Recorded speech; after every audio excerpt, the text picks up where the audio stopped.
Selamat datang, salam sejahtera. Terima kasih karena bersama dengan saya di Nazilin Unity Channel. Hore, hore, hore, hore, hore.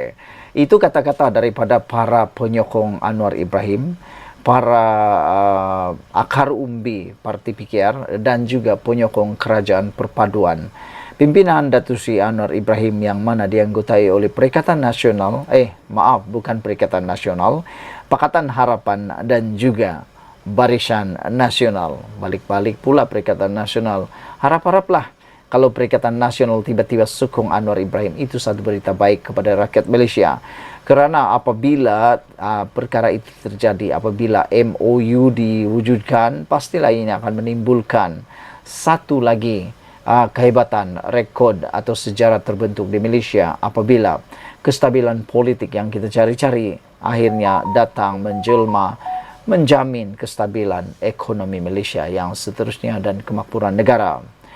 Ini rakyat mula bersorak gembira apabila berita dalam Harapan Daily menulis selepas kejayaan PRK, pilihan raya kecil di Johor, membabitkan Simpang Pulai dan juga kawasan Jeram, Sungai Jeram dan juga Pulai, memberikan petunjuk bahawa penjawat awam kini mula sokong Pakatan Harapan BN. Syukurlah, alhamdulillah, akhirnya Anwar Ibrahim menerima sokongan daripada penjawat awam.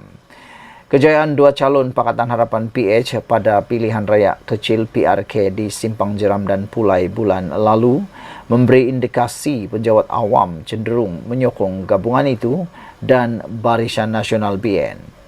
Presiden Amanah Datuk Seri Muhammad Sabu berkata, beliau yakin calon BN yang dipertaruhkan pada PRK Pelanggai akan mencapai kemenangan sama sekali lagi. Saya ingin berpesan kepada seluruh rakyat dan pengundi di Pelanggai, pertahankanlah perpaduan dan kestabilan yang telah terbina ini. Kita lihat setelah kejayaan Pakatan Harapan menang di Pulai dan Simpang Jeram, sokongan penjawat awam mula beralih kepada gabungan PH dan BN. Saya berkeyakinan sekali lagi kita akan berjaya mencapai kemenangan di Pelanggai, katanya dalam satu hantaran di Facebook. Muhammad yang juga ahli Parlimen Kota Raja turut menyeru agar rakyat terus memberikan kepercayaan kepada Kerajaan Perpaduan pimpinan Perdana Menteri Datuk Seri Anwar Ibrahim. InsyaAllah negara kita berada di landasan yang terbaik untuk kembali menjadi negara yang dihormati dan disegani dunia jejarnya lagi. Suruhanjaya Pilihan Raya SPR menetapkan 7 Oktober sebagai hari pengundian bagi Dewan Undangan Negeri Pelanggai. DUN Pelanggai menyaksikan pertembungan 3 penjuru antara calon Barisan Nasional Datuk Amizar Abu Adam menentang calon Pakatan Harapan Perikatan Nasional Kasim Samad dan calon bebas Hasli Helmi DM Zul Hasli. PRK tersebut diadakan ekoran kematian penyandangnya iaitu daripada Barisan Nasional iaitu Datuk Seri Johari Harun pada 17 Ogos selepas terbabit dalam nahas pesawat terhempas di Lebuh Raya Gatri berhampiran Bandar Elmina Shah Alam. Sekian untuk kali ini. Jangan lupa tinggalkan komen anda. Kita ucapkan syukur dan syabas kepada Datuk Seri Anwar Ibrahim kerana berkat kemenangan di PRK di Johor baru-baru ini menyebabkan penjawat awam mula menyokong Pakatan Harapan dan Barisan Nasional. Sekian dulu untuk kali ini. Jangan lupa tinggalkan komen anda. Sila tekan butang subscribe. Malaysia kita punya. Kita juga sama-sama cintai Malaysiaku. Bye-bye. Selamat petang, salam sejahtera. Terima kasih kerana bersama dengan saya di Nazilin Unity Channel. Saudara-saudara sekalian, ini keputusan daripada mahkamah yang membuatkan Mahathir Mohamad mungkin akan meroyan tak tentu arah malam ini. Ini apabila disahkan berkait dengan saman RM 150 juta, akhirnya mahkamah menolak permohonan Dr. Mahathir. Baru-baru ini kita ketahui bahawa Mahathir Mohamad tak puas hati dengan tuntutan ataupun dengan ucapan daripada Anwar Ibrahim dalam satu kongres nasional yang mana ianya memang pedas. Siapa yang makan lada memang terasa pedasnya. Oleh sebab itu, apabila terasa dengan ucapan daripada Perdana Menteri tersebut, Akhirnya, Mahathir Mohamad mengambil tindakan paling besar dan drastik pernah dia lakukan, yaitu menyaman Anwar Ibrahim dengan satu jumlah saman yang memang luar biasa jumlahnya, yaitu sebanyak 150 juta. Kalau orang biasa memang tak akan mampu bayar. Tapi berita baiknya ialah apabila Mahkamah menolak permohonan Dr. Mahathir tersebut. Saya sangkakan Dr. Mahathir ini dah jadi tun, boleh menang mudah. Saya sangkakan bila Mahathir Mohamad ini mempunyai jawatan tim bekas Perdana Menteri 2 kali dan mempunyai sejarah sumbangan besar dalam Malaysia, bolehlah menang atau bolehlah dapat mempengaruhi keputusan. Rupa-rupanya kita ucapkan tahniah syabas kepada Mahkamah Malaysia, kepada Hakim Malaysia kerana betul-betul bertindak profesional dan luar biasa. Ini apabila sekali lagi Mahkamah menolak permohonan Dr. Mahathir terkait dengan saman RM 150 juta terhadap Anwar Ibrahim. Hari ini Mahkamah Tinggi Shah Alam menolak permohonan mantan Perdana Menteri Tun Dr. Mahathir Mohamad yang mahu Perdana Menteri Datuk Seri Anwar Ibrahim mendedahkan sumber dokumen yang digunakan Anwar. Ini adalah yang berkaitan dengan dakwaan Anwar bahawa Mahathir memperkayakan diri dan juga kroninya. Pesuruhjaya Kehakiman Zahara Hussein menolak permohonan tersebut dalam saman fitnah berjumlah RM 150 juta yang difailkan oleh Mahathir terhadap Anwar Ibrahim. Mahathir memfailkan saman fitnah terhadap Anwar dalam bulan Mei ekoran dari dakwaan Anwar ketika Kongres Kebangsaan PKR khas pada 18 Mac yang lepas.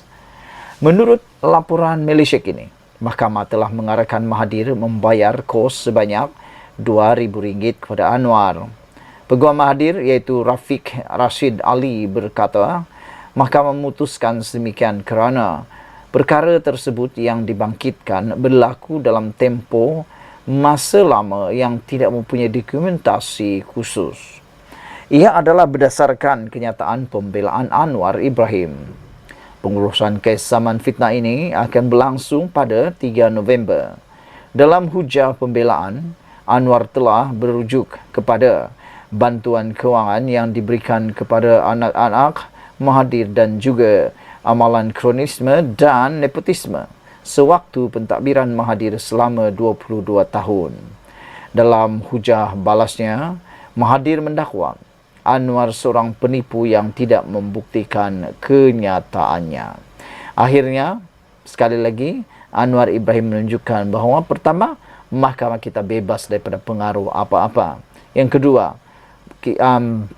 Mahathir Mohamad gagal untuk mendapatkan kemenangan awal terhadap Anwar Ibrahim.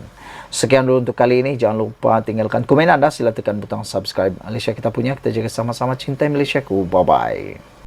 Selamat datang. Salam sejahtera. Terima kasih kerana bersama dengan saya di Nazlin Unity Channel. Saudara-saudara sekalian, rombakan kabinet Anwar Ibrahim akhirnya semakin menjadi kenyataan. Menjadi tanda tanya kepada kita semua ialah siapa, apa dan bagaimana bentuk kabinet baru Anwar Ibrahim tersebut. Apa ramalan daripada anda? Mungkinkah ada beberapa orang menteri ataupun timbalan menteri yang mungkin akan dipecat, digugurkan daripada jawatan mereka? Ataukah ada beberapa strategi yang mungkin diatur oleh Anwar Ibrahim bagi mengukuhkan lagi kekuatan dan kekuasaan kerajaan perpaduan Anwar Ibrahim ini? Hari ini disampaikan kepada anda melalui Harapan Daily. Ini keputusan dan pengamatan ramalan para penganalisis politik yang ada di Malaysia berkaitan dengan kabinet Anwar Ibrahim. Menurut penganalisis, mereka meramalkan rombakan kabinet Anwar Ibrahim akan dibuat dan lebih penting lagi mereka meramalkan amanah akan peroleh lebih banyak lagi jawatan. Dengan ini satu berita yang baik sebenarnya kerana ia akan semakin mengukuhkan kerajaan perpaduan, bahkan akan lebih mengukuhkan parti amanah yang mana boleh menyaingi parti PAS. Saudara-saudara sekalian, para penganalisis politik meramalkan amanah akan memperoleh lebih banyak jawatan kabinet di dalam rombakan kabinet. Jika berdasarkan peruntukan kerusi kepada parti politik, ia harus kembali kepada amanah. Memandangkan parti tersebut memperoleh kemenangan berganda di Pulai dan Simpang Jeram, kata Profesor Sains Politik USM, Dr. Ahmad Fauzi Abdul Hamid, lapor Melemel. Anwar tidak berdepan dengan kekurangan pilihan dalam parti tersebut. Dari bekas Menteri Datuk Seri Dr. Zulkifli Ahmad hingga ahli parlimen terbaru mereka iaitu Suhaizan Kayat. Anwar tidak akan memilih DAP kerana tindakan tersebut akan membuka peluang tuduhan anti Melayu terhadap dirinya sewaktu UMNO berdepan cabaran mempertahankan pelanggai. Tindakan menggantikan jawatan Salahuddin dengan ahli parlimen UMNO juga tidak sesuai. Memandangkan prestasi UMNO yang teruk di dalam pilihan raya baru-baru ini, katanya merujuk kepada Datuk Salahuddin Ayub yang memegang portfolio perdagangan dalam negeri dan kos sara hidup sebelum meninggal dunia baru-baru ini.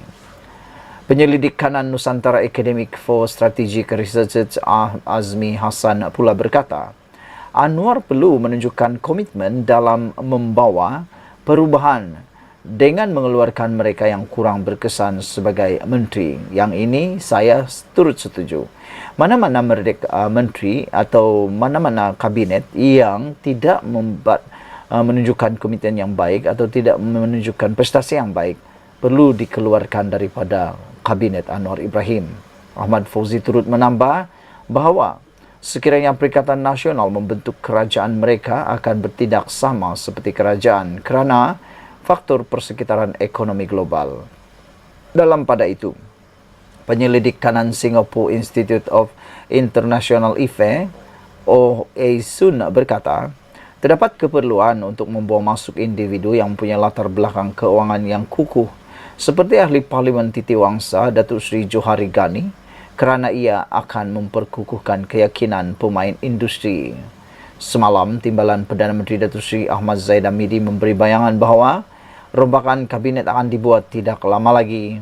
Dalam perkembangan terkini atau berkaitan, ada desas-desus mengatakan wakil MCA dan MIC akan turut menyertai barisan kabinet kali ini. Barisan Nasional dalam kabinet ketika ini diwakili oleh UMNO dan PBRS. MCM punya dua wakil iaitu Datuk Seri Wee Ka Siong Airitam dan Datuk Seri Wee Jek Seng Tanjung Piai. Ka Siong ialah Presiden MCA. MIC pula mempunyai seorang wakil, Datuk Seri M. Saravanan Tapah yang juga adalah timbalan Presiden partinya. Ka Siong dan Saravanan pernah menjadi menteri manakala Jek Seng pernah menjadi timbalan dalam pentadbiran terdahulu. Sekian dulu untuk kali ini. Jangan lupa tinggalkan komen anda. Sila tekan butang subscribe. Malaysia kita punya. Kita jaga sama-sama cintai Malaysiaku. Bye-bye.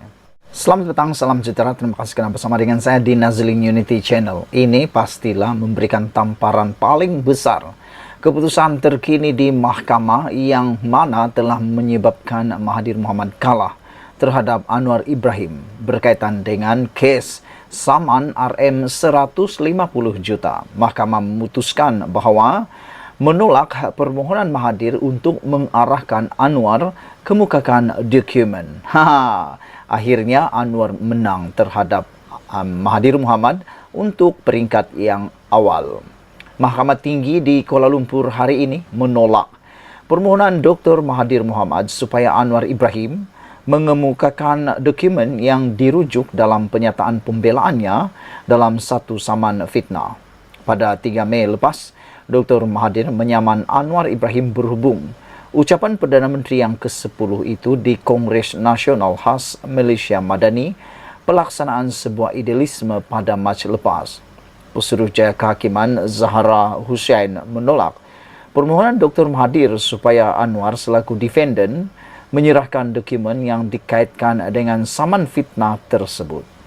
Peguam Alif Benjamin Suhaimi mewakili Anwar ketika dihubungi bernama berkata, permohonan Dr. Mahathir selaku pelanatif ditolak dengan kos RM2,000 oleh mahkamah dengan alasan Dokumen diminta tidak dirujuk secara spesifik dalam penyataan pembelaan, terpindah, dan apa dirujuk dalam pembelaan itu adalah peristiwa atau transaksi pada masa lalu. Namun, jika ada dokumen-dokumen yang dinyatakan itu, ia akan menjadi pembelaan Anwar dan perlu dikemukakan ketika pengurusan kes di peringkat pra-perbicaraan, kata beliau. Mahkamah menetapkan 3 November ini untuk pengurusan kes bagi kedua-dua pihak memaklumkan permohonan interlokutori lain sekiranya ada, kata peguam itu.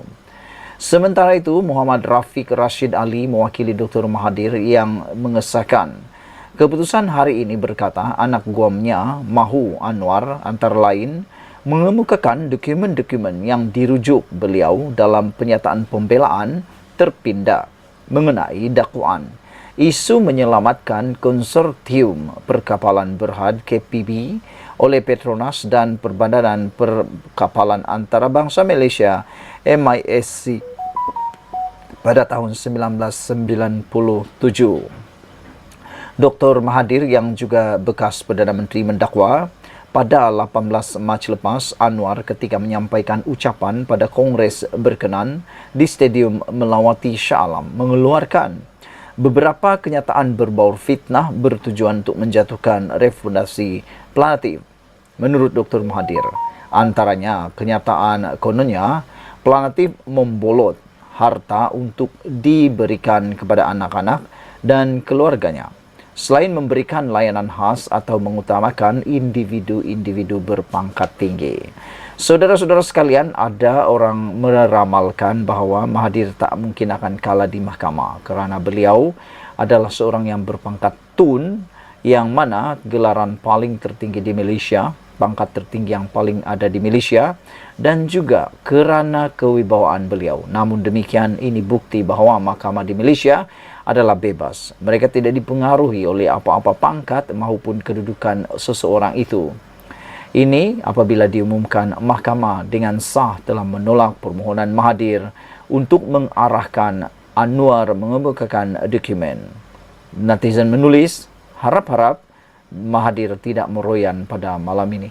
Sekian dulu untuk kali ini. Jangan lupa tinggalkan komen anda. Sila tekan butang subscribe. Malaysia kita punya. Kita juga sama-sama cintai Malaysiaku. Bye-bye.